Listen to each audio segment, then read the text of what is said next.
Good morning, Colorado. You are listening to the Daily Sun Up. It's a conversation with the Colorado Sun. I'm team editor David Krause.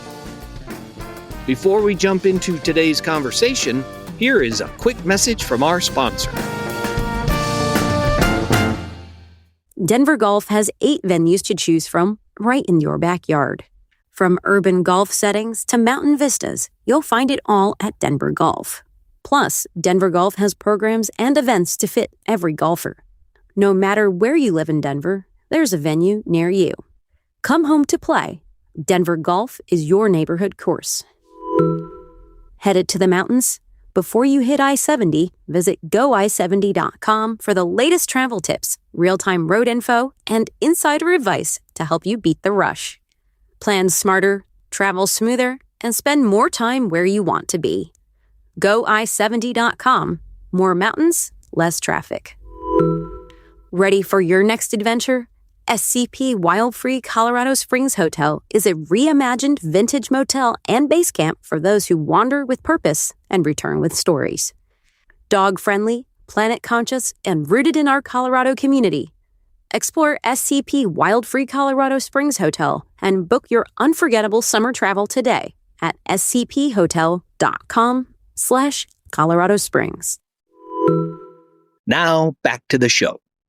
Progressives surprised many in Colorado's primary elections in late June, including a shocking upset for a Democratic Socialist candidate who ousted a longtime incumbent in Denver in a race that grabbed national headlines. Did Colorado get hit with an anti-incumbent wave on primary night?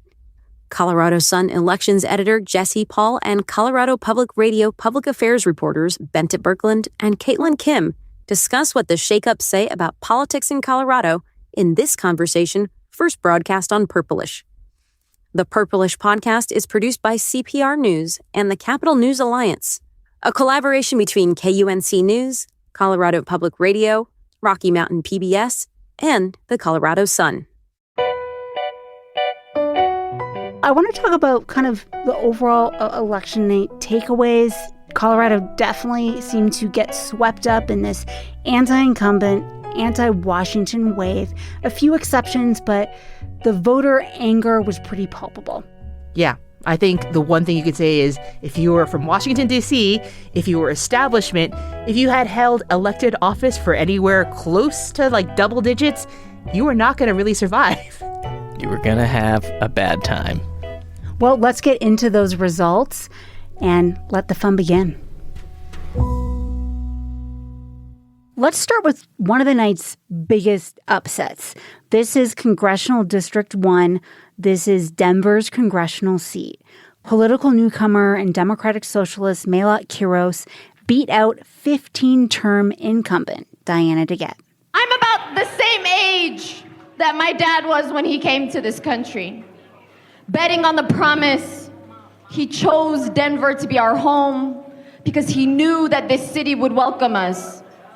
And that same city just voted to send a 29-year-old recovering lawyer, barista, immigrant,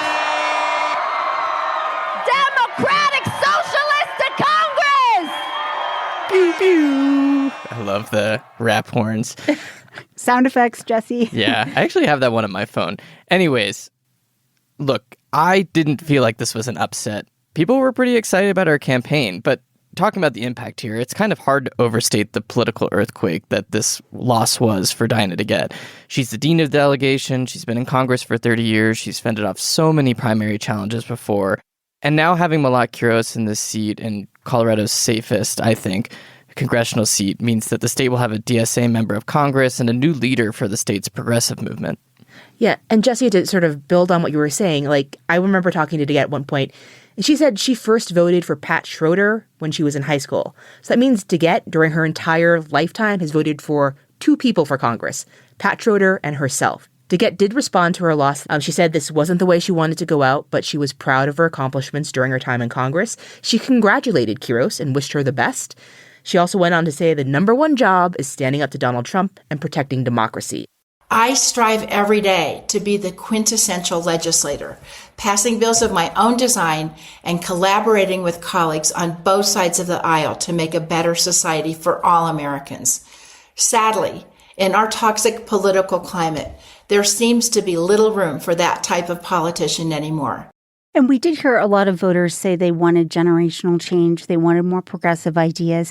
I was one who thought this could be close, that DeGette could win. And a caveat to that was, this was a three-way race.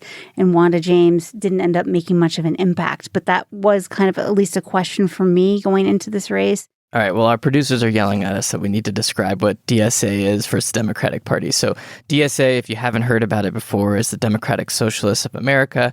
It's basically like the furthest left offshoot of the Democratic Party.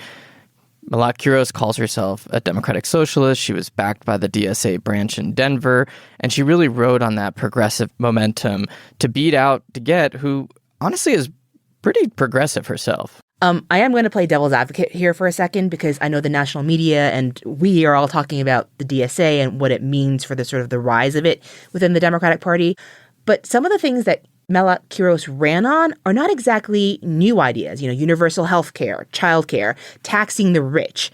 I think younger voters were tired of hearing about it and actually wanted leaders who would do something about it.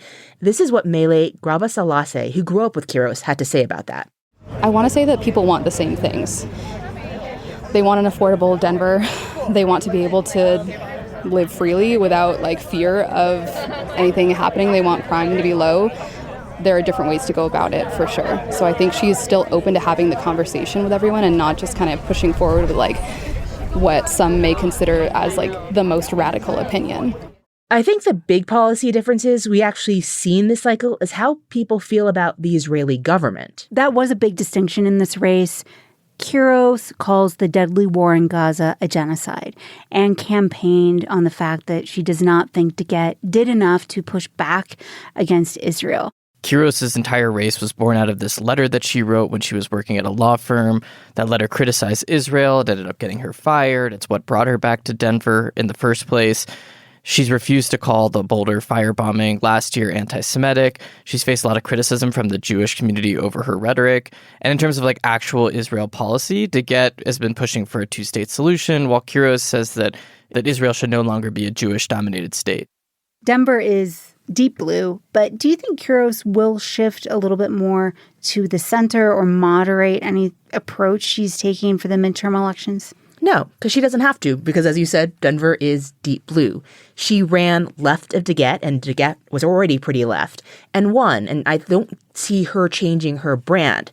Now, that said, the fact that she's on the ticket, especially as the Republican Party tries to stave off efforts to flip the 8th congressional district, they're going to tie Manny Rutinel to Malat Quiros. Yeah, Republicans' strategy in Colorado is now basically to tie every single Democrat in the state to Malat Quiros. We saw that happening even before the first district race was called. In some of our swing districts, you can expect to see ads and mailers and candidates talking about Quiros, even though they're running against someone very different. Another significant upset of the evening, governor's race. We have Colorado Attorney General Phil Weiser beating U.S. Senator Michael Bennet for the Democratic nomination to be Colorado's next governor. Bennet started this campaign, much higher name ID, and this was his race to lose. Totally. Bennet entered this race, as you mentioned, with a huge name ID advantage. 3 statewide elections, can't discount that. Had a ton of endorsements from big-name Democrats and a boatload of money. There was a poll that Bennett's campaign put out a year ago showing him above 50% of the vote with a 30 percentage point lead, and he totally blew it. I mean, this was like a blowout win by Weiser. It was not as close as I thought it would be. Talking to so many voters ahead of this election night, I heard from a lot of people who were undecided, but then leaning towards Weiser, because Weiser and Bennet are very similar on policy positions. They centered campaigns on affordability and pushing back against the Trump administration. But to the voters I spoke with, they viewed Weiser as this fighter in a way they didn't see Bennet like that. There was just not any kind of excitement for Bennett's gubernatorial campaign. And there were all kinds of questions that surrounded Bennett's decision to leave the Senate, concern over Bennett's votes for Trump nominees, a belief, a pretty misguided one, that Weiser was more progressive in the race. And all of these things paired with that incumbent discontent, the anti-Washington, D.C. feeling in Colorado, that all really led to a really difficult night for Bennett. I think that's true. And even though Weiser is an elected official, he was seen as a newer, fresher face than someone working in Washington, D.C., who is a U.S. senator. And also the fact that Weiser, I think, did a good job of painting Bennett as more establishment and had that very catchy slogan, "Keep Bennett in the Senate." And someone who doesn't follow this race as closely as the two of you, what I found interesting is that Weiser was able to sort of get this anti-establishment mantle when he's been in government for the last 8 years. Yeah. He's the furthest thing from anti-establishment. And I don't think we can discount that a lot of Democratic primary voters are very concerned about what the federal government may throw at Colorado in the coming years. You know, there's already been federal funding cuts, disaster relief issues, Space Command, and I heard from a lot of voters that they did want to have a governor who they felt could go toe-to-toe with the Trump administration, who could really try to protect Colorado, and Weiser made that case. I want to switch to the Republican ballot and talk about the gubernatorial primary there. As of this taping, and it's midday on Wednesday, this race has not been called. It's between State Senator Barbara Kirkmeyer at this point and political outsider Victor Marx. Scott Bottoms is not going to be the nominee. But I want to talk a little bit about what we saw in this race in terms of themes and very different candidates between Kirkmeyer and Marx. And what would that mean for the GOP? This was actually kind of the surprise of the night for me. I fully expected Victor Marx to kind of run away with this based on some conversations I had with folks, but Barbara Kirkmeyer held her own. And I think there's a lot of interesting things to unpack there. First of all, I want to point out the fact that whoever wins the gubernatorial primary on the GOP side is only going to win with the plurality of the vote. And that's going to make it extremely hard for them going into November to try to build a coalition to try and beat a Democrat for the first time in a long time in Colorado. And look, here's my hot take alert. So now you're coming to tapings with your own little... I am. I'm prepared. Your rap horn. A Republican is not going to win the governor's race in Colorado, but it does matter who the nominee is because there are some of these down ballot races that we've mentioned that are super important. I'm looking at you, 8th Congressional District and Gabe Evans. I'm looking at CD5. I'm looking at CD3. There's a whole bunch of state legislative seats that Republicans would like to win. So they need a pretty strong leader right now, especially with a really weak state party. This is an important race, and however it shakes out is going to have an impact. I will say, and again, not following this as closely as the two of you, it also matters, I think, for people who do want to talk about policy. I think Kirkmeyer, given her past, and Weiser, you would have debates about the future of Colorado and which direction it wants to go. I think you get less of that with a Victor Marx candidacy. Well, especially after his one debate at 9 News in the race, he said he doesn't see the value of debates or find them productive. Now, his debate, look it up, made a lot of national news. It had some kind of mind-blowing moments. But if he, becomes the nominee, I don't think we're going to see a lot of Weiser Marx debates. I'm going to pivot us all back to Congress, my favorite place. Is it your favorite place? No, it's not my favorite place. I can't say what it is, but we need bleeper. Don't diss the I need you to do the on. horn. I need the horn right now. Let's go to the 8th Congressional District. That covers the northern Denver suburbs going up into Weld County around Greeley. And again, we've talked about this so many times. This is the state's swingiest and newest district. In its first contest, Democrat Yadira Caraveo narrowly won. Then she narrowly lost to a Republican. Now Democrats want to flip it back to blue. And now we know who Democratic voters in that district chose to do that. State Representative Manny Rutnell beat out former State Representative Shannon Byrd in the Democratic primary on Tuesday in the 8th Congressional District. Rutnell was considered the more progressive candidate in the race, but that's after he shifted a number of his policies during the primary, including on health care, student debt, oil and gas, and his supposed veganism, maybe not vegan sausage. We had that in the story. During his campaign, this all kind of moderated stance thing happened. And he got dogged about that in the primary, but it didn't really seem to matter to voters. Rutnell won by extremely sizable margin. He got support from a ton of super PACs, including one on AI with a weird Pope ad. I don't know where that came from. Yeah. And now he's heading into November election against Republican U.S. Rep Gabe Evans, a formidable opponent, with some of these questions, I think, still outlasting about where his positions are. I think you're right, Jesse. And I was at his victory party in Commerce City. A lot of his supporters see him as a fighter. They see him as a fresh face. They see him as someone who also looks like them. He's focused a lot on this race about his Latino background, being raised by an immigrant mother, his working class roots, and that it's important for the 8th Congressional District, which has a sizable Latino population, to have representation. But all that said, he's newer to the district, and in a place like the 8th Congressional District, I think that matters, and he's not as conservative as that district, I think, is, or as swingy as this district is. Will Routenell be successful tacking to the middle? I mean, I think we all have emails and text messages from Republicans saying he's our dream come true. Like, they're going to be focusing on him and veganism and working as an attorney for Earth Justice prior. And so I'll be curious what you two think about Routenell moving to this hotly contested competitive midterm election against Gabe Evans, who is a pretty strong supporter of President Trump. All right, I've got another hot take alert. So everyone calls the 8th district a swing district, but I really think it's a toss-up district, right? Because it's like 50% Republican, 50% Democrat. And Aren't those kind of the same thing? They're not, and here's why. Because in a swing district, you have a group of voters that swing between Democrats and Republicans. But in this district, I think that it's ultimately like a turnout game, right? So if you have 50-50, you see like a 2,500 vote split here or there. And I think Routenell is making a bet that he's able to win over those Republican voters. But I don't see that happening. I'm going to counter. I agree with you, but I do think there is a group that swings, and it was the Latino group that swung for Biden in 2020. It swung for Trump in 2024.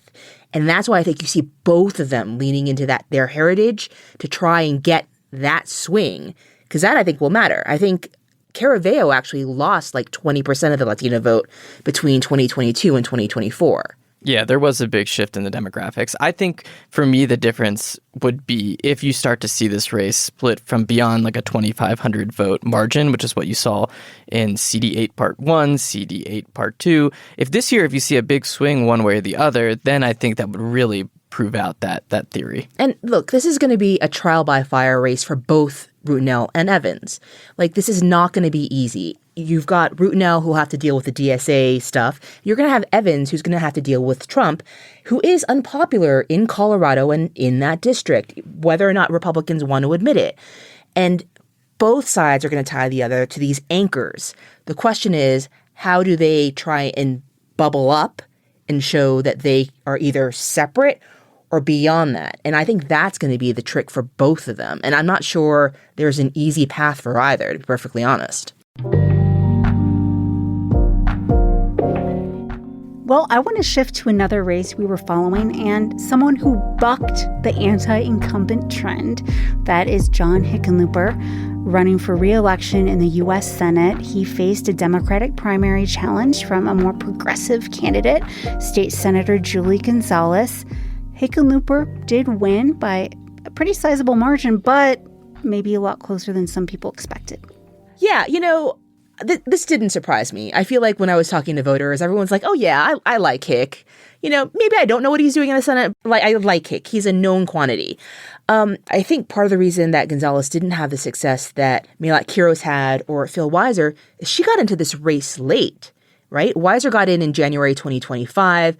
Melat got in I think, the summer of 2025. Julie got in like the end of last year. That's just not enough time to raise money and run against someone as well known as John Hickenlooper in the state.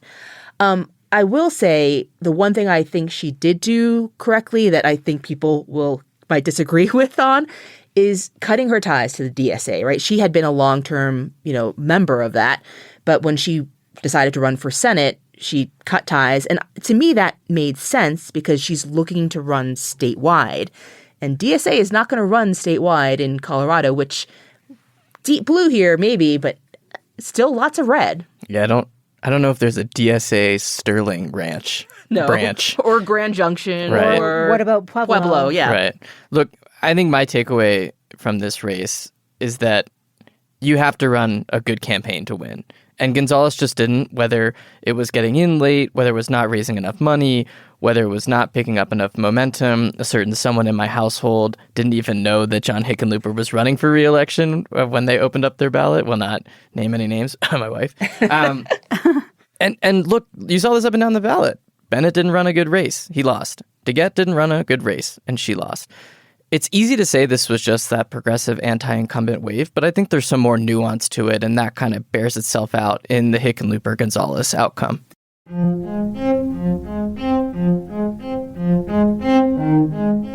Every race is unique, and every candidate is unique. So even though we did see this trend that clearly with Hickenlooper, it wasn't across the board.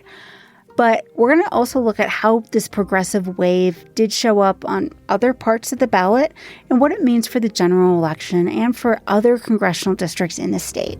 That's next.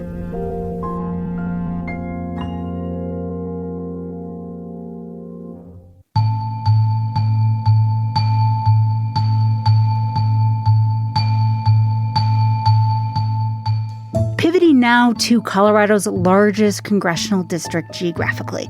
This is Congressional District 3. It covers western Colorado, southern Colorado, everywhere from Pueblo, Grand Junction, Durango, Telluride. So a very diverse district with a lot of varied interests here. Republican incumbent Jeff Hurd faced a primary challenge. Yeah, Jeff Hurd was able to fend off a challenge from Ron Hanks. He's a former state lawmaker who I think you both know, who sold himself as more MAGA and more loyal to Trump. Yeah, there's kind of a little backstory with Hurd and Trump. President Trump unendorsed Hurd in this race. And then endorsed, unendorsed, it doesn't matter. It was a challenge from the right. Did you guys see Ron Hanks appeal to Donald Trump in the final days before the election? On social media, he was telling Trump that he made a big mistake by backing Hurd and posted his cell phone number telling Trump to call him and give him his support. But Big Ron couldn't pull it out. I think this is his third straight congressional race loss. So we'll see if he'll be back. This is a red district. It leans red, but not long ago, Boebert narrowly won this seat. And it's kind of like a softer red district. There are pockets of deep blue, and it's not, plus 30 points Republican or anything like that. This district, as you said, leans red, and I think the fact that the DCCC hasn't put it on its target list indicates it's not really in possible upset territory. But I think, again, a lot depends on the political wins this fall and the economic wins this fall. I think this is a lot tougher just given how big of a district it is. Even if Republicans have a pretty good chance of winning this seat, I think we should at least point out who the Democrats are in this race. So there was a Democratic primary in the 3rd District as well on Tuesday. Former Aspen City Councilman Dwayne Romero, he beat out Armada Skis founder Alex Keloff, also of Aspen. The Battle of the Aspenites, as you remember, last cycle there was an Aspenite, and the cycle before that, same person, Adam Frisch. And so now we're going to have another Republican versus an Aspen Democrat.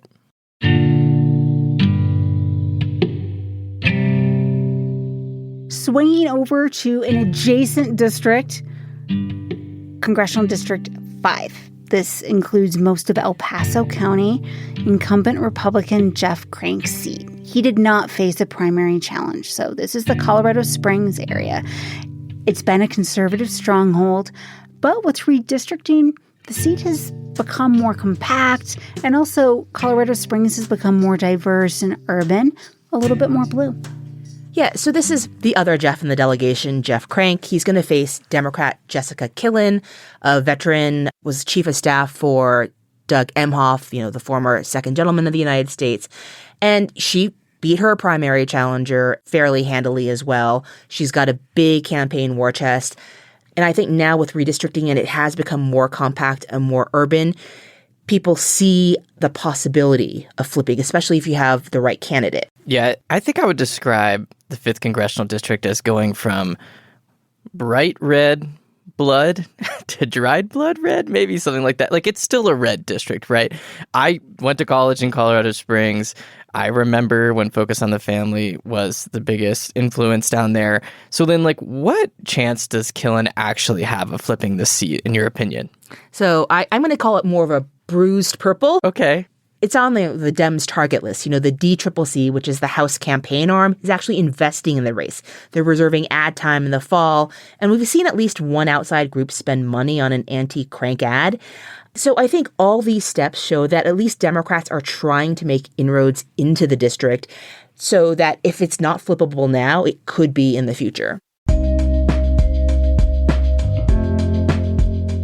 All of Colorado's constitutional offices are on the ballot this year. Attorney General, Secretary of State, Treasurer. I will pay either of you $100 if you can explain to me what the state treasurer does without putting me to sleep. He's the state's chief financial officer and accountant, essentially. No, I want my $100, Jesse. I'm asleep. Well, I will say, though, that there was a lot of interest specifically in the Attorney General's race. Not basing this on polling or perfect science, but our primary voter guide. The pages for the Democratic Attorney General candidates got a lot of views, and you had 4 candidates and very qualified. Yeah, and I think I got a lot of views maybe because, there were 4 candidates, and people wanted to do their research into them. But only one of those candidates had won a statewide race in the past, and that was Jenna Griswold, who is currently the Secretary of State. Right. In the end, Jenna Griswold, who got an early lead, won that race handedly. I think this was like one of the first calls. It was 18 minutes in and already seen some conspiracy theories of, the Secretary of State's race gets called very early. Look at Tina Peters' Facebook page if you want to know more about that. But I don't want to know more about that. Griswold, things got a little messy for her as well during this campaign. Resurfaced allegations of a hostile work environment under her watch, including accusations of bullying and a pattern of retaliation, high staff turnover. Remember, we had a leaked password fiasco, and there has been a lot that's happened during her 2 terms in office. And especially in the Trump era, the Secretary of State, and specifically Griswold, was in the news a lot in the middle of so many different things happening.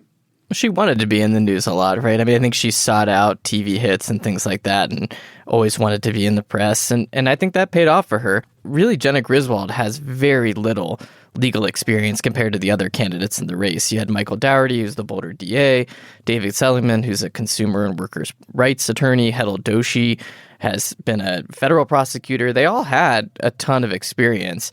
And Griswold was really the odd person out. I think she worked on like one case and maybe worked at a law firm for about a year. She is a University of Pennsylvania law school graduate, so go Quakers. That's impressive. But she hasn't practiced law like these other folks have. So, Jesse, then why do you think Griswold performed so well, even with all these past scandals, this lack of legal experience, and all these other issues coming out of her office? Well, that name ID, I mean, it really counts for so much in this race. I think you can attribute a lot of Hickenlooper's victory to that fact. I think that here's one hot take. I'm not going to do my ham horn on this. As of now, votes are still being counted. She didn't cross 50% of the vote. And I think that's interesting. And it signals to me that if there weren't 3 challengers in this race, maybe it would have been competitive. But, I think her name ID just really helped her cruise to a win here. On a night when we are hearing that voters wanted fighters, wanted to push back against the Trump administration, here's Vanessa Peterson on election night. I just like her energy, her enthusiasm, and I think she has the name recognition, and she's fought Trump. And anybody that fights Trump gets my vote. I will add, when Griswold was running for re-election, I was out at a parade with her, and I'd never seen a candidate where more people just came up and gave her a hug. Oh my gosh. So much excitement among the Democratic base for Jenna Griswold.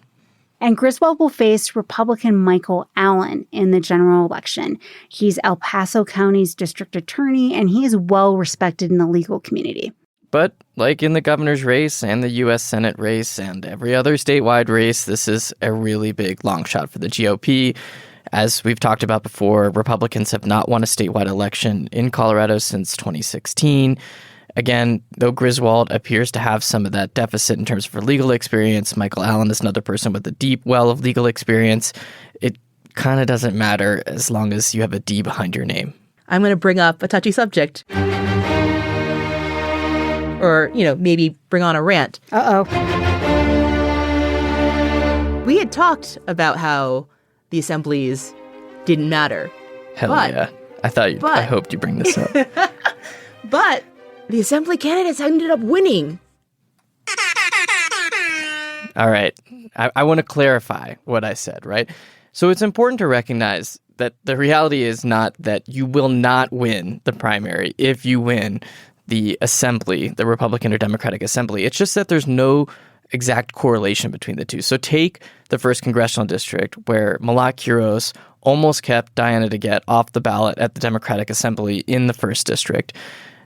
That should have been a warning sign for DeGette, but I think it was more an indication of a poorly run and disorganized campaign on DeGette's part than, at that point, a huge rush of voters that would have been there for Quiros. If you had had the election on that same day, I think Diana DeGette would have won, but there's been a big change since then. And so, look, if there was a direct correlation between that, then I think the outcome of the CD1 race would have been a lot bigger. Malat Quiros would have won with 66% of the vote to 33% for Diana DeGette. Again, it's just this idea that it's not a direct correlation. It doesn't mean that a candidate won't win if they win assembly. It's just that things are a little more complicated. So I appreciate the ability to clear that up. Well, okay, State Senator Jesse Paul. Jeffy Paul. But I think that the assembly is a way that someone can really garner grassroots support and build energy. Totally. And that helps with volunteers, and people talk to people who talk to people. And so I don't think you can discount it, even though from each party, yes, it's a smaller subset, but I think it can be an important momentum builder.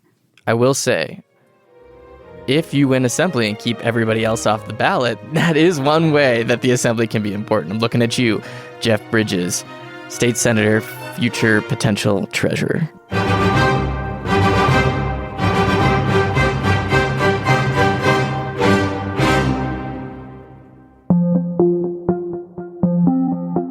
Based on Colorado's primary results and some of the upsets we had, what do both of you think we've learned about the mood of the electorate in Colorado right now? They don't like the establishment. I think if you work in Washington, people kind of hate you. I will be offended by that, Jesse. I will. I'm sorry. Except for you. Do you think, we've seen a lot of national media attention around Colorado. Can we say this is a thing, this is a trend now? I think there's still going to be a spotlight on Denver just because of Malat Quiros. I think people are going to be watching her campaign and seeing where it goes. I do think it's a little overblown because New York City and Denver are different in a lot of ways. Denver Mayor Mike Johnston is not New York City Mayor Zohran Mamdani. I think maybe there's going to be this connecting the dots, but I'm not sure we're connecting the dots here for the right reasons, at least when it comes to like democratic socialist takeover of the Democratic Party. One thing that I found interesting, and I'm coming back to a voter I talked to who twice has voted for President Trump. He's 27, lives near Greeley, didn't vote in the primary, but does plan to vote in November and does usually vote in the general election. If you didn't know he'd voted for Trump and listened to parts of my interview with him, he sounded like a Quiros voter. He's upset about billionaires. He's upset about not feeling like working people can get ahead, that politicians say one thing and do nothing. He's frustrated with not having good choices on either side of the aisle. So I think we're going to see a lot of commonality across the political spectrum of wanting change, different solutions, but I think this is definitely kind of a very interesting political moment. I agree. We could do an entire episode on horseshoe theory, but I think we're out of time. Thanks for listening. And finally, here are a few stories that you should know about today. Nonprofit consumer watchdog Copurg is calling on technology companies to keep aging devices out of landfills by ensuring they stay usable. The organization held a mock funeral Tuesday for devices such as Kindles and Chromebooks that are now obsolete. Copurg says state lawmakers should recognize consumers' rights to update devices they've purchased. Major farm equipment dealer John Deere has agreed to a right to repair that Colorado farm and consumer advocates were key in launching. The company settled with the federal government and 5 states to give access to diagnostics and repairs for crucial agricultural equipment.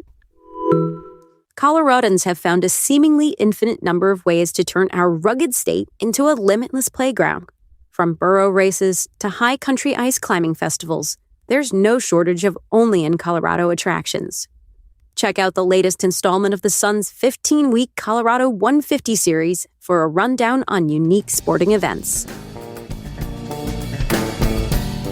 To read these stories and much more, visit our website, coloradosun.com. As an award-winning nonprofit news outlet, we take our mission of credible, independent journalism seriously, and you can check out our trust indicators at coloradosun.com/ethics. Our music is by the Denver-based Matt Skellinger Group. A link to their music is in our show notes, and a special thanks to Swallow Hill Music. I'm David Krause. See you next time.